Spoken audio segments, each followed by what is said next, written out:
Hi friends, welcome to BS information channel. ఈరోజు topic వచ్చేసేటప్పటికి occupancy calculation.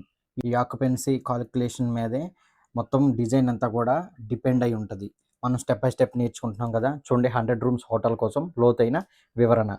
Occupancy అంటే ఏమిటి? ఆక్యుపెన్సీ అంటే ఒక బిల్డింగ్లో ఎంతమంది ఉంటున్నారు అనేటువంటి అర్థం మాట. ఒక హోటల్లో గెస్ట్లు ఎంతమంది ఉంటున్నారు, స్టాఫ్ ఎంతమంది ఉంటున్నారు అనేటువంటి విషయం తెలుసుకోవాలి. చూడండి, నెక్స్ట్ స్టెప్లోని వివరంగా 1 by 1 స్టెప్ వైజ్గా వెళ్దాం. Step 1, guest occupancy. 100 rooms hotel అని చెప్పేసి మనం అనుకున్నాం కదా ఒక ప్రాజెక్టు. అందులో యావరేజ్ ఒక రూమ్కి 2 పర్సన్స్ అనుకోండి. 2 పర్సన్స్ అంటే కనుక గెస్ట్ ఆక్యుపెన్సీ ఎంత అయింది? 100 into 2, 200%. ఇది ఫుల్ ఆక్యుపెన్సీ మాట. ఫుల్ ఆక్యుపెన్సీ అంటే 100 రూమ్స్లోని 2 వేసి చొప్పున మొత్తం ఫుల్ పికప్ అయిపోతే కనుక 200. కాకపోతే దీనికి ఈ ఆక్యుపెన్సీ కూడా మనం డిమాండ్ ఫ్యాక్టర్ అనేది అప్లై చేయాలి. ఎట్లా అప్లై చేయాలి చూడండి. ప్రాక్టికల్ అడ్జస్ట్మెంట్ మాట. అంటే 70-80% ఆక్యుపెన్సీ ఫ్యాక్టర్. అంటే 100% ఎప్పుడు ఉంటారనేటువంటి హోటల్లోనే ఎప్పుడు ఫుల్ ఆక్యుపెన్సీ కాలిక్యులేషన్ చేయకూడదు. ఎప్పుడు కూడా 70-80% కాలిక్యులేషన్ చేస్తే గనక అది ఎందు గురించి అంటే ఎవ్రీడే 24/7 ఇప్పుడు కూడా ఫుల్ ఆక్యుపెన్సీ ఉంటుంది అనేటువంటి ఎక్స్పెక్టేషన్ కాకుండా దానికి ఒక పర్సంటేజ్ 70-80% కాలిక్యులేషన్ చేస్తే గనక మనకి 200/08 అంటే ఇది డిమాండ్ ఫ్యాక్టర్. మనం ప్రాక్టికల్ లోడ్లోని ఇస్తే గనక 160 గెస్ట్లు అనేది ఖచ్చితంగా ఉంటారనేటువంటిది ఇది ప్రాక్టికల్ లోడ్ మాట. Step 2, staff occupancy. అంటే స్టాఫ్ ఎంతమంది ఉంటారు, ఆ హోటల్లో ఉండేటువంటి డిపార్ట్మెంట్స్ ఏంటి, ఆ డిపార్ట్మెంట్ వైజ్గా ఎంత స్టాఫ్ ఉంటారు అనేది చూద్దాం. రిసెప్షన్ 10 మంది స్టాఫ్, హౌస్ కీపింగ్ 20 మంది స్టాఫ్, కిచెన్ అంటే కనుక ఇందులోని ప్రొడక్షన్ సర్వీస్ 2 కలిపి ఒక 25 మంది స్టాఫ్, మెయింటెనెన్స్ అంటే ఇంజనీరింగు 10 మంది స్టాఫ్, తర్వాత మేనేజ్మెంట్ అంటే జిఎం కానీ అకౌంట్స్ కానీ ఇలా హైయర్ మేనేజర్స్ ఎవరైతే ఉన్నారో వీళ్ళు ఒక 5 మంది స్టాఫ్. ఇదొక ఎగ్జాంపుల్గా మాత్రమే. టోటల్ మొత్తం కలిపి 70% అని చెప్పేసి అని అనుకుందాం. Step 3, banquet hall occupancy. ఇందులో బ్యాంకెట్ హాల్స్ మనకి 3 బ్యాంకెట్ హాల్స్ ఉన్నాయని చెప్పేసి అని అనుకున్నాం కదా. ఈచ్ బ్యాంకెట్ హాల్ కెపాసిటీ వచ్చేసేటప్పటికి 150% అన్నమాట. ఒక్కొక్క బ్యాంకెట్ హాల్లోని కెపాసిటీ. టోటల్ మనకి 3 బ్యాంకెట్ హాల్స్ అంటే కనుక 150 into 3, 450% మాట. చూడండి, ఇప్పుడు 4th step main restaurant plus మొత్తం. అంటే మనం గెస్ట్ రూమ్స్లోని గెస్ట్లు ఎంతమంది ఉంటారనేది చూసాము. నెక్స్ట్ స్టాఫ్ ఎంతమంది ఉంటారనేది చూసాం. బ్యాంకెట్ హాల్ ఎంతమంది ఉంటారనేది చూసాం. ఇప్పుడు రెస్టారెంట్ ఉజ్జాయింపుగా ఒక 100 ప్యాక్స్ కెపాసిటీ ఉన్నటువంటి రెస్టారెంట్ ఉన్నదనుకోండి. అందులో 100 పర్సన్స్ కెపాసిటీ మాట. అది 100 persons. Next guest rooms 160, next staff 70%, banquet హాల్లోనే మనం 450% మాట. అంటే టోటల్ ఆక్యుపెన్సీ వచ్చేసేటప్పటికి అంటే 780 మంది. ఇది ఇంపార్టెంట్ లాజిక్ మాట. అందరూ ఒకేసారి ఉండరు. దాన్నే పీక్ లోడ్ కన్సిడర్ చేయాలి మాట.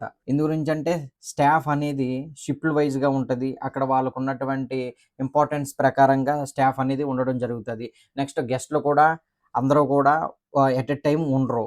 వాళ్ళు కూడా మార్నింగ్ ఉన్నవోళ్ళు ఏదో ఒక వర్క్ పర్పస్‌లో ఎందు గురించి వస్తారు హోటల్‌లో స్టే చేయడానికి, ఏదన్నా ఔటింగ్ లేపోతే ఏదన్నా అక్కడ ఉన్నటువంటి బిజినెస్ పరంగా వస్తారన్నమాట. స్టే చేయడానికి వస్తారు కాబట్టి అందు గురించి మనం ఈ పీక్ అనేది కన్సిడర్ చేయాలి. సో, పీక్ అనేది కన్సిడర్ చేయడానికి దానికి కూడా డిమాండ్ ఫ్యాక్టర్ అనేది మనం యూజ్ చేస్తే గనక టోటల్ మనం 780 అని చెప్పేసి అనుకున్నాం కదా. 780కి 80% కన్సిడర్ చేస్తే గనక మనకి 600-650% ఇది పీక్ లోడ్‌లోకి వస్తదన్నమాట. అంటే పర్సన్స్ లోడ్ ఫ్యాక్టర్ మాట ఇది. ఎందుకు ఇది చాలా ముఖ్యమంటే ఒక వాల్యూ మీద ఆధారపడి అన్ని సిస్టమ్స్ డిజైన్ అవుతాయి.